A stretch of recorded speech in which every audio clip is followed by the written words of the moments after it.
Alright, so in this video, we're going to discuss our final market structure, which is oligopoly. And we mentioned this briefly the other day in class. But an oligopoly is a market structure in which there are only a few sellers of a good or service. So it's obviously not going to be, as extreme as a monopoly, in which there's only one. But there's not going to be so many sellers that it starts to approach something like monopolistic competition. In this case, the number of sellers is going to be so small that it is actually going to be to each individual firm's benefit to actually start to pay attention to what the other firms in the market are doing.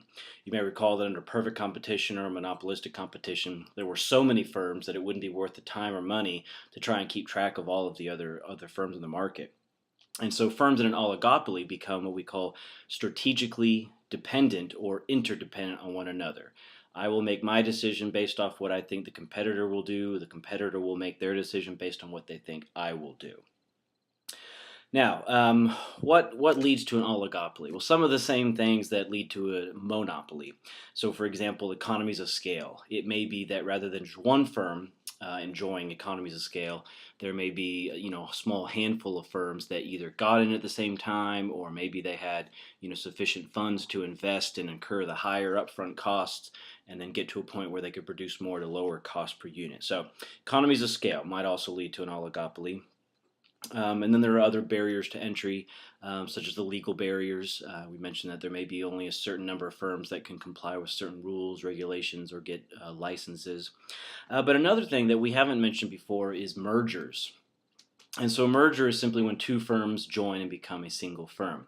Now there's actually two types of mergers. There's a vertical merger and a horizontal merger. With a vertical merger, what we're talking about is a merger that's up and down the supply chain. So Henry Ford did this with his car company. He produced cars, but to produce cars, he needed pre-manufactured parts.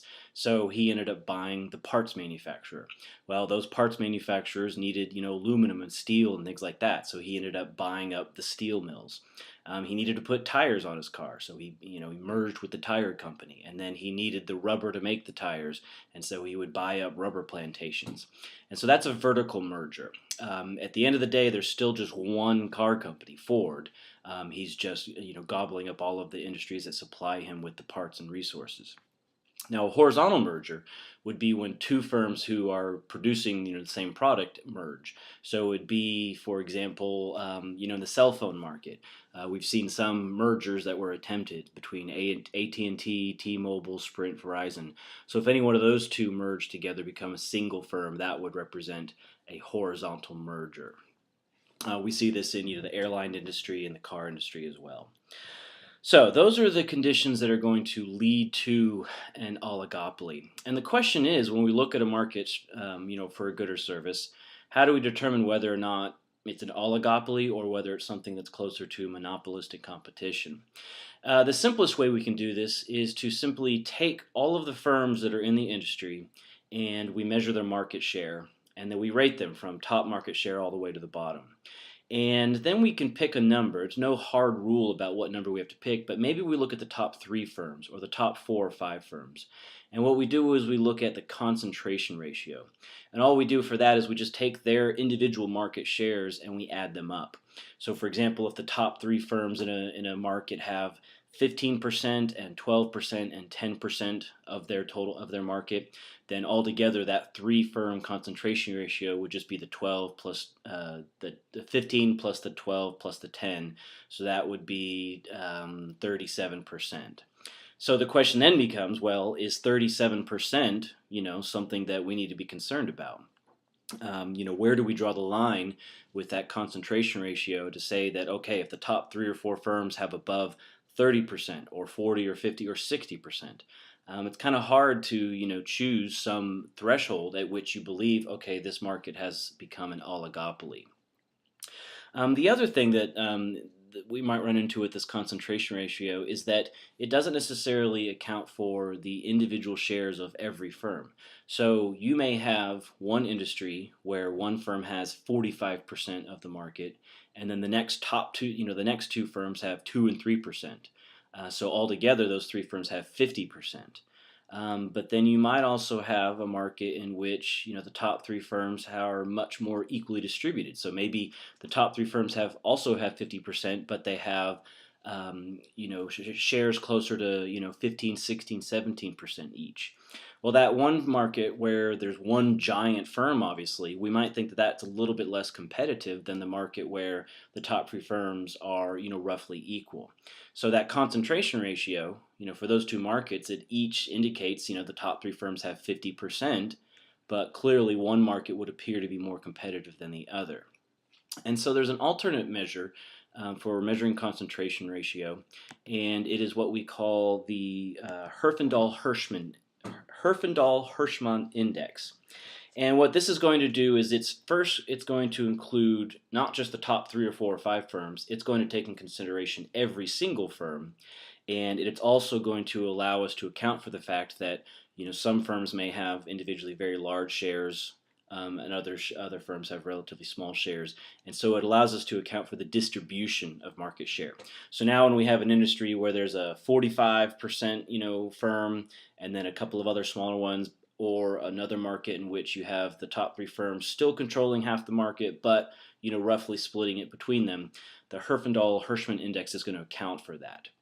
And so I'm going to post a spreadsheet with an example so you can see what it looks like when we use the concentration ratio versus what it looks like when we use the HHI, the Herfindahl-Hirschman index. And then there will be a couple of examples in there where we start to see, we have a better idea of the scale of what maybe is more or less competitive. So we might look at the HHI for a monopoly, in which one firm has 100% of the market, or another market in which there are 100 firms and they each have just 1%. So I'll provide some kind of examples for that, some kind of waypoints or guideposts, and then we look at example and see, okay, well, is this market structure based on their distribution of market shares? Is it closer to the monopoly end of the spectrum, or is it closer to the perfect competition? All right. There's another question on the study guide talking about the two effects that firms face. We're not going to cover that for now. It's just a little too confusing, and I want to focus on the core ideas. So we're going to skip down to what is a cartel. And quite simply, a cartel is when a group of firms, a group of producers within an industry cooperate, they collude, they come together, and as a group, they make decisions about the quantity that will be produced as a group, but also each individual firm's quantity produced, and then also the price. And so this group of firms, what they're in fact trying to do is to discourage competition, or maybe even just drive the competition out of the market, so that these colluding firms, this cartel, can basically divvy up the market amongst themselves. So in effect, they kind of act like a monopoly. You still have distinct firms, each with their own production and sales, but because they're coming together, right, it's as if you have one entity, the cartel itself, that is making decisions about quantity and price. Now, there's a couple conditions that have to be met in order to form a cartel. The first is that you need a small number of firms, because obviously if there's more firms that you're trying to cooperate and collude with, it gets a little bit harder to manage and coordinate all of that decision making. So obviously the smaller the number of the firms, the easier it is to form a cartel. The next condition is that they actually have to be producing a pretty similar product, because if they have different products, how do we know that one firm in the cartel isn't going to sell a lot more of their product than the other members of the cartel? So you want them to be slightly different, but not too different, because you don't want one firm to attract all of the customers from the other cartel members. So a similar product. The next condition is that each member of the cartel has to be able to easily observe the actions of the other cartel members. They have to, so if I'm a member of the cartel and you're a member of the cartel, I have to make sure that I can keep track of how much of the product you're producing and what price you're charging. Because again, the cartel as a group, they set quotas for production. And so I want to make sure that all of the other members of the cartel are producing exactly how much that we agreed upon, and that they're selling for the price that we agreed upon, and that they're not trying to undercut me by lowering their price, or not trying to produce a little bit more on the side. And then finally, the last condition for a successful cartel is that the market itself has to be stable, not just on the cartel side, not just on the supply side, but on the demand side as well. Because if the demand for your product is very volatile, what that means is that there's going to be a lot of volatility in the prices that you can charge and your monthly or annual sales. So the cartel, once they form, they've got to they've got to rely on a stable market, a stable demand for their product, so they can have pretty consistent sales at consistent prices. Now, if you satisfy all those conditions, then you can form a cartel. And the question then becomes: do we see cartels actually rising in the world? And sometimes, we do see instances of firms colluding. A recent example was when there were a lot of technology firms out in California, and they weren't necessarily producing the same products, but they were all in the market trying to hire the same types of workers, computer programmers and technicians. And what they did is they colluded and said, okay, we won't poach your employees, we won't poach yours. And what that did was actually depress the wages of those high-tech workers. And so again, there's collusive activity, but it's not like the airline industries, all the airline carriers coming together and setting number of flights and prices like that. And one of the reasons that we typically don't see cartels arise too often is that first off, what's to prevent new companies from getting into that industry? So you may have a cartel that is successfully monitored, everyone's monitoring everybody else, you're producing your quota, you're charging the agreed upon price. But if you, as a cartel, right, if your members start to experience positive economic profits, we'll remember from our discussion of perfect competition that that sends a signal to other people outside the market to enter the market, because that suggests there's a chance for them to make profits as well. Now, maybe there are some barriers to entry, maybe there's economies of scale, or there's legal barriers, but not always. And so a cartel is never going to be guaranteed of constant, infinite, or endless success, because there could always be some new firm that steps in.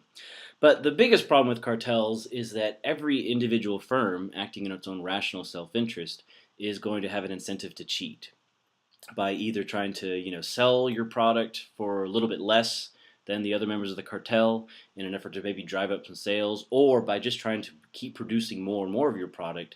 And maybe you're selling at the same price, or maybe you're undercutting, but there's always going to be this incentive to cheat. And once one person cheats, it's kind of hard to prevent everyone else from cheating, and at that point, the cartel just collapses.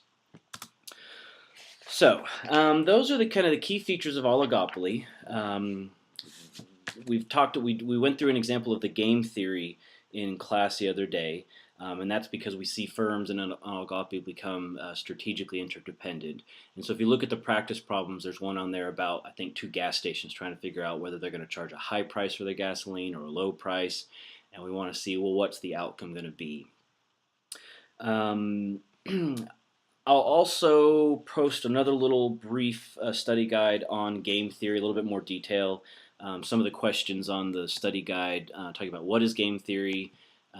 We've talked about how it relates to the decisions that firms make, but there's a few other questions about what is a strategy, what is a dominant or mixed strategy, and so I will provide some notes on that along with another practice problem or two, so keep an eye out for that material.